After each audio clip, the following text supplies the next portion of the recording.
നിയമാവർത്തനം അധ്യായം 10 അനുസരണം ആവശ്യപ്പെടുന്നു.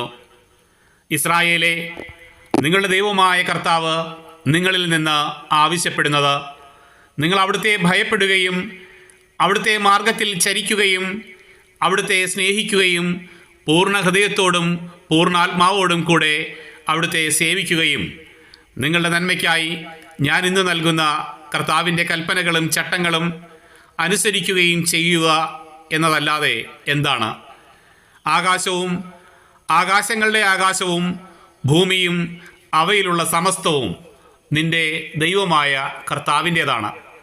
എങ്കിലും കർത്താവ് നിങ്ങളുടെ പിതാക്കന്മാരിൽ സംപ്രീതനായി അവരെ സ്നേഹിക്കുകയും അവർക്ക് ശേഷം അവരുടെ സന്തതികളായ നിങ്ങളെ ഇന്നും നിങ്ങളായിരിക്കുന്നത് പോലെ മറ്റെല്ലാ ജനങ്ങൾക്കും ഉപരിയായി തിരഞ്ഞെടുക്കുകയും ചെയ്തു.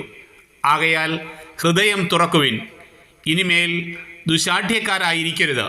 എന്തെന്നാൽ നിങ്ങളുടെ ദൈവമായ കർത്താവ് ദൈവങ്ങളുടെ ദൈവവും നാഥന്മാരുടെ നാഥനും മഹാനും ശക്തനും ഭീതിതനുമായ ദൈവവും മുഖം നോക്കാത്തവനും കൈക്കൂലി വാങ്ങാത്തവനും ആണ്. അവിടുന്ന് അനാഥർക്കും വിധവകൾക്കും നീതി നടത്തിക്കൊടുക്കുന്നു. ഭക്ഷണവും വസ്ത്രവും നൽകി പരദേശിയെ സ്നേഹിക്കുകയും ചെയ്യുന്നു. അതിനാൽ പരദേശിയെ സ്നേഹിക്കുക. ഈജിപ്തിൽ നിങ്ങൾ പരദേശികളായിരുന്നല്ലോ. നിങ്ങളുടെ ദൈവമായ കർത്താവിനെ ഭയപ്പെടണം. നിങ്ങൾ അവിടുത്തെ സേവിക്കുകയും അവിടുത്തോട് ചേർന്ന് നിൽക്കുകയും അവിടുത്തെ നാമത്തിൽ മാത്രം സത്യം ചെയ്യുകയും വേണം. അവിടുന്നാണ് നിങ്ങളുടെ അഭിമാനം. നിങ്ങളുടെ കണ്ണുകൾ കണ്ടിട്ടുള്ള മഹത്തും ഭയങ്കരവുമായ ഈ പ്രവർത്തികൾ നിങ്ങൾക്ക് വേണ്ടി ചെയ്ത നിങ്ങളുടെ ദൈവമാണ് അവിടുന്ന്.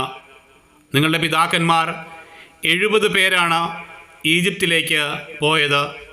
എന്നാൽ ഇപ്പോൾ നിങ്ങളുടെ ദൈവമായ കർത്താവ് നിങ്ങളെ ആകാശത്തിലെ നക്ഷത്രങ്ങൾ കണക്കെ അസംഖ്യമായി വർദ്ധിപ്പിച്ചിരിക്കുന്നു.